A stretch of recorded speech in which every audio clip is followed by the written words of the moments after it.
Welcome. My name is Natasha Sherman, and I am your host. And my guest today is Bridget Cook Birch.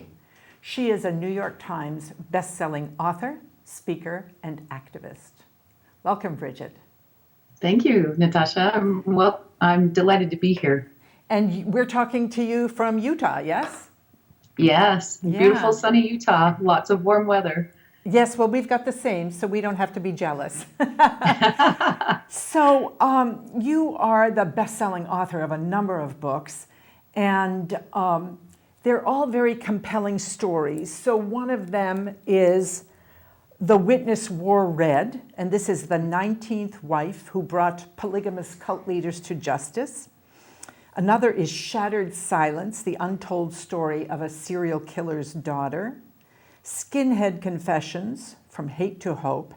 And then you have two other books that I have listed here. One of them is Leading Women, 20 Influential Women Share Their Secrets to Leadership, Business, and Life.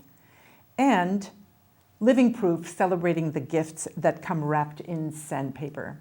So you are a very prolific writer. And I think one of the things that I want to talk about today are the stories about the people in situations that are really almost inescapable, and yet they escape.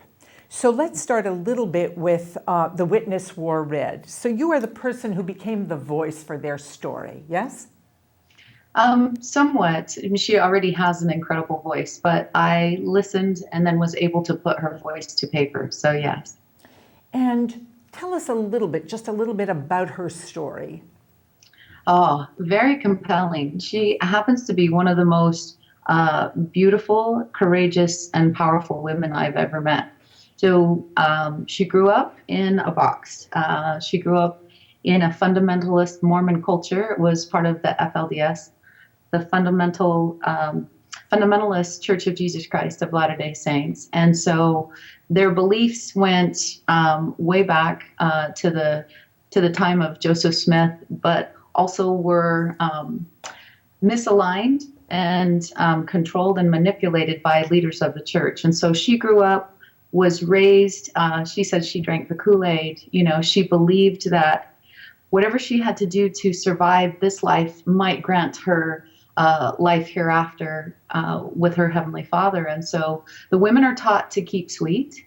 They're taught that any kind of situations or horrendous things that they have to face in this life, that it's okay to scrape by because it may mean eternal glory. And so the women are taught not to have minds, not to speak. When they do speak, it's in very high voices, and it's to acquiesce to the men in particular. And they're not allowed to have too much personality, and certainly not any power. So she grew up, her father had multiple wives, and she grew up in a situation that was quite abusive. Doesn't happen in every polygamist home, but in her home, there was a lot of jealousy between the wives. And so she was delighted to be able to get out of that situation. However, at age 19, she was forced to marry a man more than 4 times her age. He was the prophet of the FLDS church. His name is Rulin Jeffs. And he was nearly 86, and she had just barely turned 19. And she had no wish to marry him, but her father assured her that her salvation was assured by doing so. And therefore, being raised that way, she really had little or no choice. And so upon doing so, she became the 19th wife of eventually more than 65 women.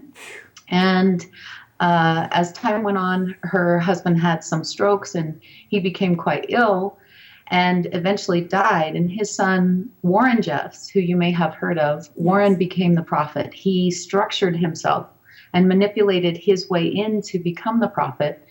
And in doing so, he married 34 of his father's young wives, none of the older ones, of course.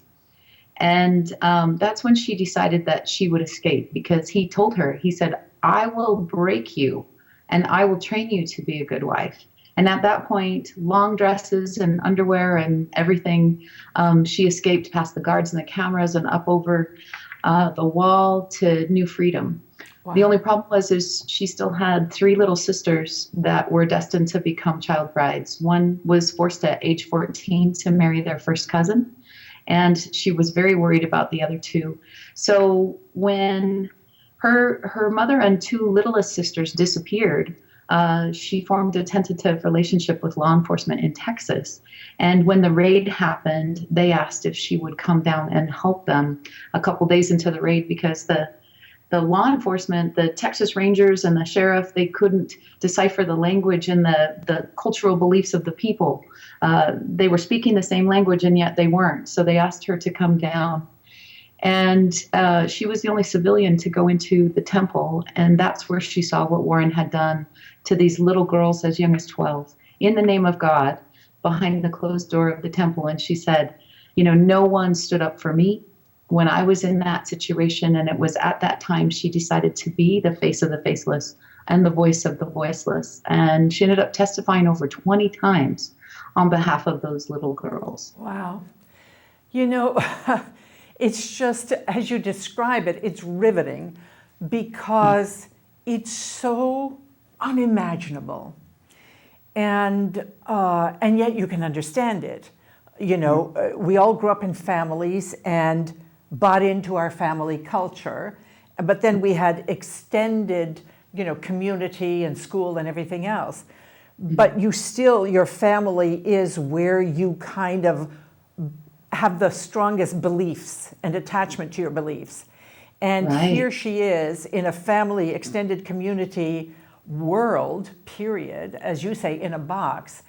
And so there's nothing else. And yet somehow it was, excuse me, so repellent, not only for herself, but for her siblings, that she had the courage to escape. And it sounds like almost like military, escaping cameras, escaping, people who would hunt you down. Mm-hmm. So what did you learn from her? Oh, I learned a tremendous amount. First of all, just on a cultural basis, because I grew up in Utah, and I was very well aware that there were polygamous families and polygamous sects. I didn't realize the extent to which the FLDS and a few others had permeated the culture in different areas. A lot of really good, God-loving, God-fearing people. But there have been a number of leaders who have manipulated that. And I didn't realize the extent to which so many women in my own neck of the woods were suffering. So Rebecca enlightened me as, just a normal person on the street of what was happening under my own nose. But I would say that probably the most incredible thing that happened throughout this story to me personally was to recognize the power of one voice, to recognize the power that one person has to literally change the world.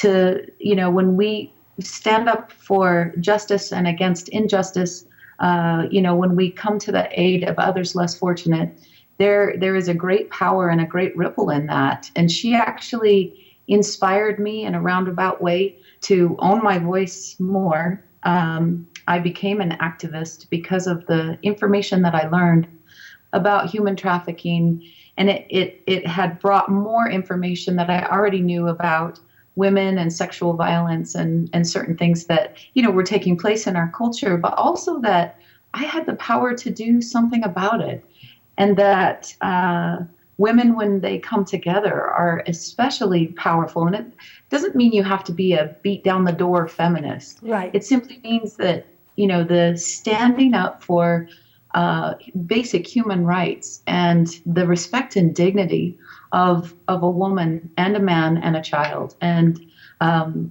so being able to speak on that and no longer be afraid and play small, but play big and recognize, we're only here for a short period of time. But there comes a point, I think, when you have more knowledge, and then there is a duty to do something with that knowledge. And because of her courage, I decided to take action as well. That's so powerful, and I think you're absolutely right. the power of one voice, and it doesn't have to be the voice that beats down doors, but just taking ownership of your values and your beliefs. And we are all so fear-based and in survival mode. And unless we start extracting ourselves from that there is nothing we have to believe, we can choose to believe, and then we can choose actions. And I think it really takes an intention and a conscious effort, particularly in the world of technology, where everything we are blitzed with, these images. And so it really takes a conscious desire, I think, to find your own inner voice and to fend off accepting what's being thrown at you all the time. Right. Yeah. I read a statistic the other day that said in the last 2 years alone, we as humans have compiled more written information that's available at our fingertips than in all the entirety of human history all the way up until 2 years ago. Right. And so just in the last 2 years, I'm like, we're inundated with information, but then what do we do with it? Yes. And again, that's where our own work, I think, comes in, of raising our level of consciousness. So I want to ask you, and I think I'm going to jump to the Skinhead Confessions, because this is someone who was a skinhead from a very young age, and then, I gather, transformed his life. So tell me a little bit about that book and who he was, and then your engagement with him. Okay, well, TJ is another extraordinary soul. He had a lot of gifts to speak and to persuade people to his point of view. When he was growing up, he was caught in the middle between a divorce, a terrible divorce between his mother and father, where there was a lot of rage, anger, violence, threats of suicide, those kinds of things. So he grew up exceptionally angry at the world and at his place in it. But he started to manipulate both mom and dad to give him what he needed. And he started developing this really independent streak. But he was still filled with so much rage that the only place that it felt at home was like in concerts, where mosh pits were taking place. And he noticed in these concerts that the people who were in control were skinheads. They were part of what was called Circle One at the time. And, they had the shaved heads and they obviously ran the show. And he was so tired of feeling like he had no control over his life that he actually wanted to be like them. And he did. He began to dress the part, act the part, and pretty soon he was involved in their violence and discovered that he had a way of bringing other people in, other kids, lots and lots of kids into the movement. And he was quite powerful in it. And he actually, some people are uncomfortable with this, but when TJ entered the military, and that was to get away from law enforcement because they were starting to breathe down his neck, they recognized what a powerful person he was. And so he escaped by going into the military. And for a little while in boot camp, he felt like he had a purpose, like there was a purpose for all of that, intense energy that he had. But then after that, they gave him this soft desk job type thing in Hawaii. Wow. And when he got bored, he started handing out copies of Mein Kampf and introducing people into neo-Nazism at the same time that Timothy McVeigh was doing the same thing in the army. So TJ was one of those really dangerous characters in the same vein as Timothy McVeigh until he became a dad. So he had two little boys, and he had the experience one day where he was watching Gullah Gullah Island on television, and it's a story that has lots of colorful characters and people of color.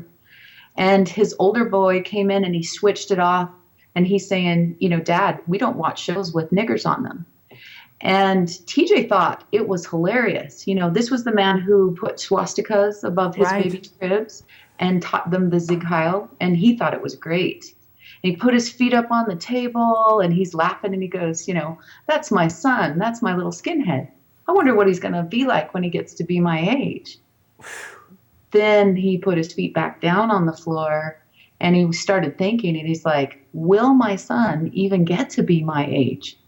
Because by this time, TJ had 26 tattoos. He'd been arrested more than 16 times. He had friends in prison for committing murder, and he'd had friends who were murdered. And he thought, you know what? If my kids start out this way, because he didn't even start into it until he was about 15. He's like, if my kids start out this way, they won't grow to be the doctors and the lawyers and the contributors to society that deep down he really wanted. So it took him like 18 months, but he started talking to people of all different backgrounds, religions, skin colors, walks of life. And he eventually walked away from his gang with a huge price tag on his head and websites that said, terminate on site. In fact, TJ was a part of the History Channel's Gangland series, which you may have seen. It was quite a popular series. And they were very careful to select for each of those segments only one expert. However, when they went to the neo-Nazis and they said, who would you consider your worst enemy? They said, TJ Leiden. Then they went to the white supremacists in the prison system and said, who would you consider your worst enemy? And they said, TJ Leiden. And he was considered the worst enemy by several different groups because he has begun to use those powers and gifts that he was given to, entice people at one time into gangs to stay out of gangs and what true power really is. And he's incredibly powerful with those young people in, letting them know it's not cool to be in a gang. And this is really not what you want to do with your life. And he's also worked with law enforcement and military, with a number of things and got a great many people out of gangs where most of the time you don't get out. It's blood in, blood out. And the blood in mentality means you have to commit a crime or hurt someone to get in or get beat up. And blood out means you never get out. But he did, and he's helped other people. So very powerful young man. Does he still have a price tag on his head? It depends on who you talk to. They're certainly not happy with the effect that he has had on the world. When you consider, if you look at his life, talk about redemption, because he's the one who convinced a lot of young people to go into this life, and their future got developed out of that. So he's a living example of redemption while he's still alive, like saying, okay, wait a minute. And what's really powerful also is very often it is having children that will make that difference. So what did you learn from him about yourself or that you could apply in your own life? I think the biggest lesson with TJ's life is that no matter, and I'll speak personally, no matter what kind of past I had, no matter what chaos I created, the mistakes that I had made, the relationships I had messed up, that there really was a chance for that redemption and a chance for a new life of transformation, to take the gifts that maybe had created chaos and problems in the past and to create something absolutely brand new, more in alignment with who I am and what my purpose here on the planet is. And so I really learned powerfully from his example. Wow, these are extraordinary people to have hung out with. Yeah.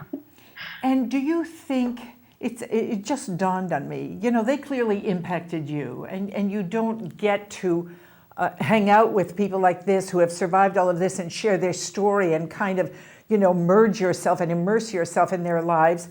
You don't come out untouched. Do you think you had an impact on them? Yes, I do. Yes, I do, in a positive way. And I think that I began to grow quite a bit as I worked with them.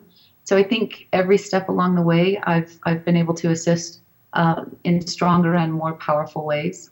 With TJ, I was an exceptional listener for the most part. When I worked with Melissa from Shattered Silence, she had never gone to therapy. She's an extraordinary woman. I mean, imagine growing up the child of a serial killer and discovering at age 16, when you're just, figuring out what you are as a young woman, as a sexual creature, as, this blossoming, new young woman, that your father is a serial killer. It was really difficult for her. So she's really strong. Melissa Moore is one of the strongest individuals, like Rebecca, in her own way, that I've ever met. And but not only did I listen to her, but then I asked a lot more in-depth questions too. Like, what did it smell like? What did it taste like? What did it feel like? Melissa is very well spoken, and she's even a producer now. She has a series on LMN called Monster in My Family, where she's bringing together the victims' families and predators' families, like the DC sniper and, other serial killers. And she's bringing them together and starting this conversation of healing that's never happened before. She's really well spoken, and she was very well written. It's just when she first wrote her book, she left herself out of it. She had facts and figures and all sorts of things. She didn't have how she felt inside. And so it was one of those things where I was able to draw that out of her. I didn't make her any more of a powerful person than she already is. I was just able to express that to readers and to be able to share that part of her soul with others. Wow. And you say to this day she's never been in therapy? She has not gone to therapy. She's developed her own therapy. Wow. So she's been with her family in certain situations, but not like a long-term therapeutic process. Right. She's just done other types of powerful therapy in her own way. That too is unimaginable. And I read some excerpts where she talks about some of the things her father did, which were an indication that he had this terrible streak in him, like torturing animals and whatever else. And imagine what that does to you as a child. And then finding out that he was a serial killer. Did she grapple with, does that make me genetically predisposed? Oh, she absolutely grappled with that. In fact, she had a really powerful interview that you can find on the internet that Juju Chang did with her, and on 2020. And it was one of those things that came up a bit in the book and really has plagued her for most of her life up until just recently. And that was, am I genetically disposed to being like my father? And she was also worried about her children. But she has found that there's, number one, absolutely no link as to someone being a serial killer and having that predisposition handed down. There's no scientific link whatsoever to that. But we also know that there's nature and nurture. And there came a point, in fact, when her book was on Oprah, Oprah had obviously read the book, and she told Melissa, this is a very well written book. And she said, the part I liked the best, and she pointed it out to Melissa, and the part she liked the best was when she determined, I don't have to be like my mom. And her mother had been in a terribly abusive marriage after splitting up with her father. I mean, terribly abusive. And so she's like, I don't have to be like my mom. I don't have to make choices like my dad. I actually can be the captain of my own soul, just like in Invictus, that she recognized she had choices. And so that was a really powerful time in her life, and it really caused her to take a whole new direction with her life, which has brought her to where she is now. And it was cool that Oprah noticed that. Yes. But I loved also being able to put that in the book because it is such a powerful part of her story. And what she teaches everyone is like, all kinds of things can happen to you, but you still have choices. Yeah. Wow. So compelling. And I invite anyone watching, to kind of explore these books. But I want to ask you, Bridget, we've got about 3 minutes left. I want to ask you, you live this very full, enriched life by the way you engage, so they're a contribution to you, you're a contribution to them. So what's your mission or mission statement for yourself? Well, it's interesting that you asked that. I heard a quote by Mother Teresa years ago where she said, I am the pen in the hand of a God who is writing a love letter to the world. Oh. And that has become my mantra. I have a longer vision and mission statement, but it essentially boils down to that, is that I had a near-death experience which completely changed my view of the world, has allowed me to work with cultists and families of serial killers and gang members. but it's because I recognize that there is a love letter to each one of us in the way that we live our lives and in the people that come into our lives. And when we take steps forward, not in fear, but when we face everything and rise in courage and in love, especially for ourselves and for our fellow men and women and children, and extraordinary things happen when we decide to come from that space. Wow. Can you say that quote again? Yes. Mother Teresa said, "I am the pen in the hand of a God who is writing a love letter to the world." You know, it takes something to look at it all as a love letter or as an opportunity, you know? And for you to be able to say that, you know, again, looking at the subject matter that you have dealt with and look at it as a love letter. It's quite incredible. Yeah, so we have 1 minute left. Is there something you'd like to say? The only thing that I'd like to do is to let people know, you know, a lot of us have, well, every one of us has an extraordinary story. But many of us are so afraid to let that out. We think, who am I, you know, to share this information and knowledge? Who am I to have this voice, to write a book, to express myself, to go to a community center and share? And, you know, Marianne Williamson has a quote where she says, "Who are you not to be?" And I would just like to leave with that. You know, who are you not to be all of who you are? You know, do you want to go out of this world knowing that you scraped by, or that you gave it every juicy essence of who you are? Yeah. Yeah, and I think that's great. I read this quote sometimes, you know, I want to go out scraped up, bruised, battered, used up, because otherwise it's just surviving. And I don't think that's what we're here for. I don't think that's what we're here for either. So Bridget, thank you so much for writing your books, for talking to us about them, and for doing what you do. Well, thank you. And I'm very honored to be on your show, and I appreciate your time and your talent. Thank you. Thank you. My name is Natasha Sherman. Thank you for joining us.